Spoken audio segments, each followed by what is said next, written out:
안녕하세요. 이제 성장하는 개그맨 이재성입니다. 제가 오늘은 환자혁명을 읽고 여러분들한테 너무 좋아서 여러분들한테 소개해 드리도록 하겠습니다. 환자혁명에 나오는 내용 중에 여러분들이 꼭 알았으면 좋겠다는 내용 몇 가지 알려드리도록 하겠습니다. 미국에서요, 연간 약 25만 명이 의료 과실로 죽는답니다. 하루에 700명. 그러니까 하루에 전보제특이 여객기가 2대가 계속 떨어진다는 거죠. 의료 과실로.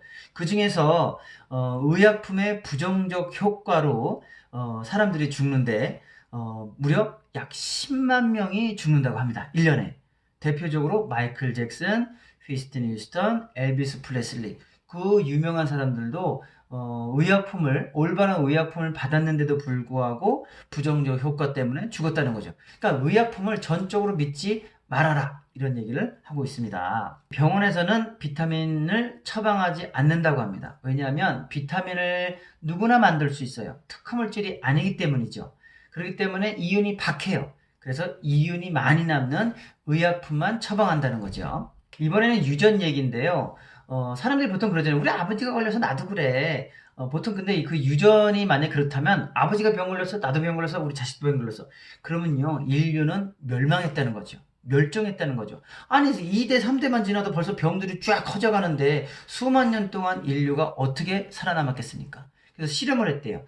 2005년도에 미국 시카고에 사는 나이지리아 흑인하고 본토 나이지리아 흑인하고 고혈압을 재봤대요. 그때는 미국 시카고 흑인들은 20%, 나이지리아 본토는 7%, 그러니까 20대 7, 즉 미국에 사는 나이지리아인들이 고혈압이 20%나 많았다는 거죠.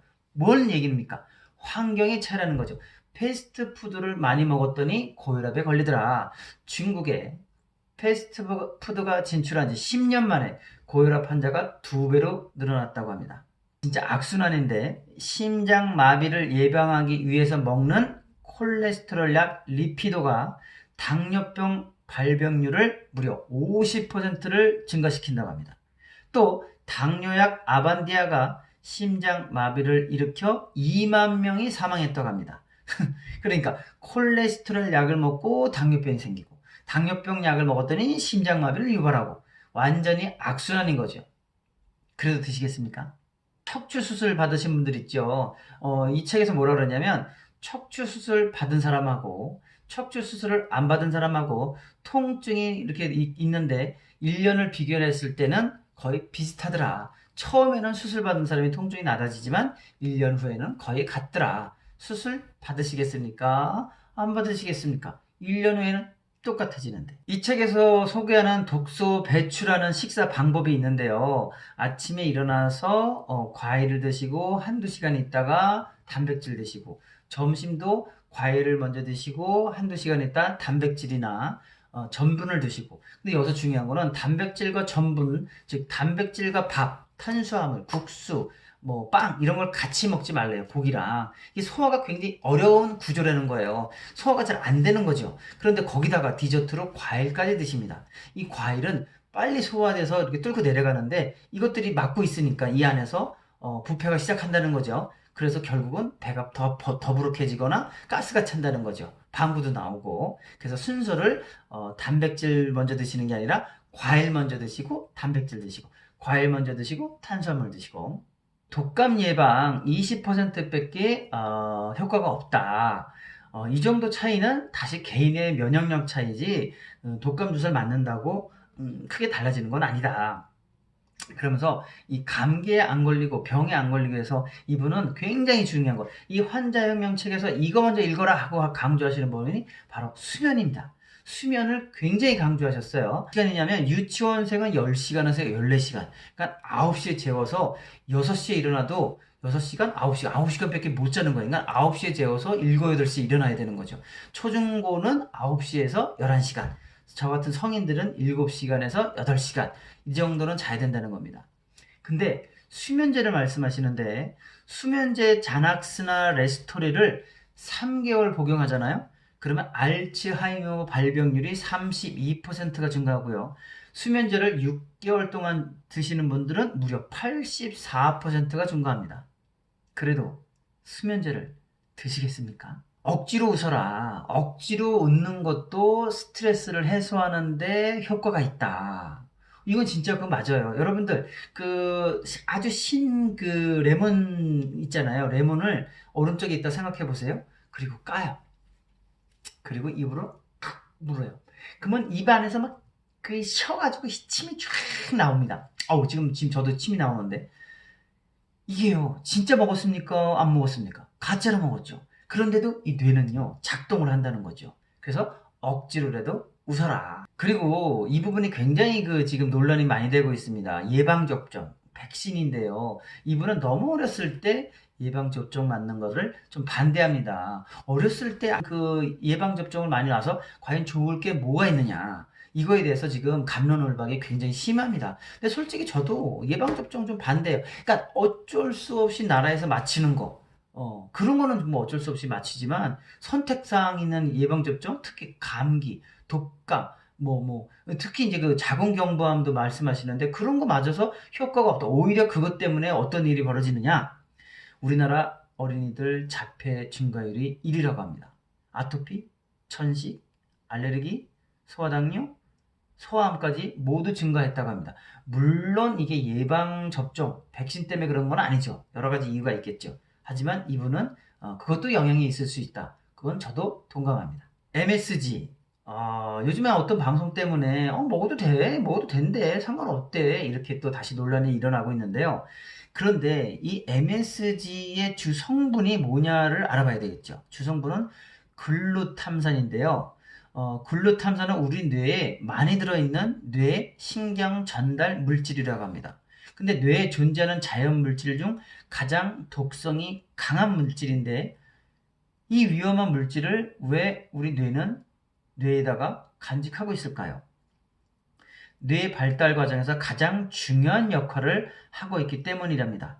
신경 다발이 연결될 때 글루탐산 농도를 올렸다 내렸다 하면서 신경 다발 연결될 때 조절을 해준다는 거죠. 그런데 어렸을 때, 유아 때 이걸 막 분유를 먹는다든가 MSG 들어있는 걸 뭘 먹는다든가 엄마가 먹어서 아이한테 간다든가 그러면 이게 과다로 분출된다는 거죠.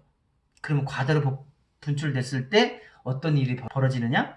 집중력 장애, 과잉 행동 장애, 폭력적 성향, 우울증, 반항, 언어 발달 장애, 자살 충동, 피부, 생식기, 신장, 방광 이런 데에 글루탐산이 많이 발견된대요. 무슨 얘기입니까? 글루탐산이 뇌에 있어야 되는데 여러 군데 막 발견이 되는 거죠. 그런데 늙어서는 뇌에 갇혀있던 이 글루탐산이 새어나온답니다. 그럼 어떤 일이 벌어져요? 뇌신경이 파괴돼서 뇌졸중, 뇌종양이 생긴다고 합니다. 드시는 분들은 드시고 나는 그거 되도록이면 안 먹을래 하시는 분들은 안 드시면 되고 저 같은 경우는 아주 적게 먹거나 안 먹거나 선택은 자기 마음이죠. 이번엔 당뇨입니다. 제가 이제 친구들을 만나가지고 당뇨약이나 교감약 먹는 사람 그러잖아요. 그러면은 10명 중에 2명, 3명은 손을 듭니다. 아주 흔한 병이죠.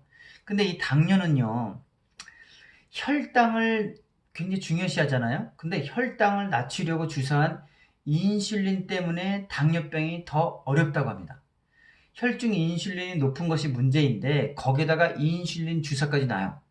술 먹은 사람에게 술로 치료하는 거랑 똑같다고 이 저자는 얘기합니다. 자, 이분은 먹는 걸로 혈당이 높아져서 인슐린이 많이 나오니 먹는 거를 적게 먹어서 인슐린을 적게 나와서 치료를 하자. 근데요, 위우회술, 즉 위를 잘라낸 사람들이 있을 거 아니에요? 그랬더니 그 위를 잘라낸 사람 중에 90%가 당뇨가 사라졌답니다. 당뇨가 치료가 가능하다는 거죠. 뭐라고요? 위를 잘라내서 소식을 하니까 당뇨가 90% 사라진다는 거죠. 자, 여러분, 위를 잘라내시겠습니까? 평생 당뇨약을 드시겠습니까?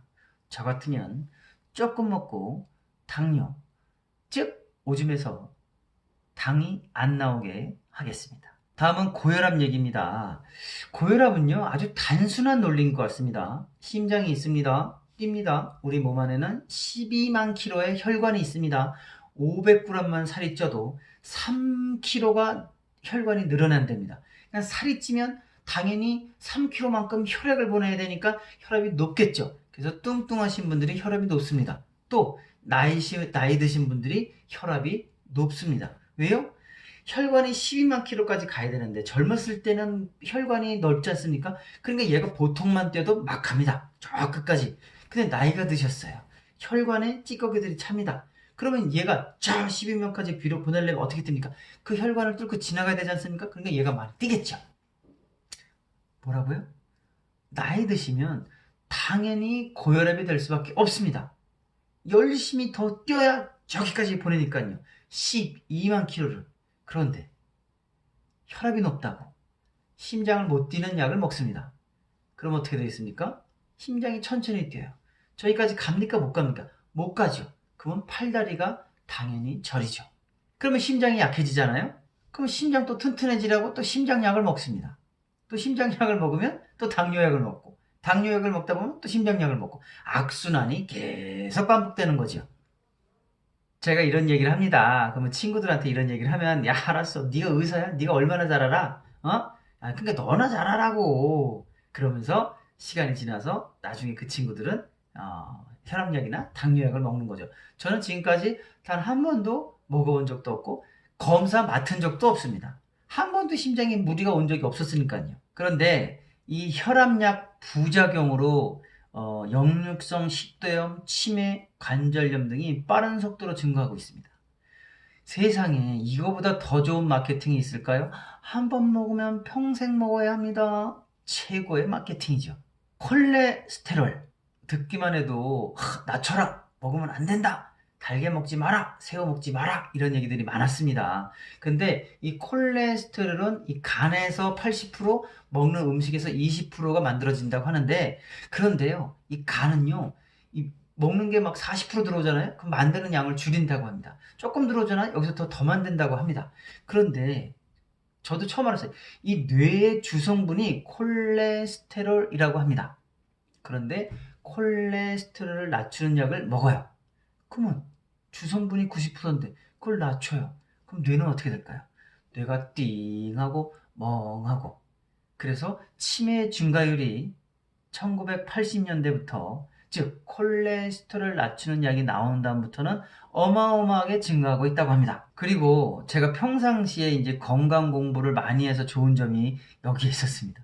남성 호르몬인 테스토스테론 주성분이 콜레스테롤이라고 하는데, 스타틴이란 약물을 계속 먹다 보면, 즉 콜레스테롤을 낮추는 약을 먹다 보면 발기부전이 걸린다고 합니다.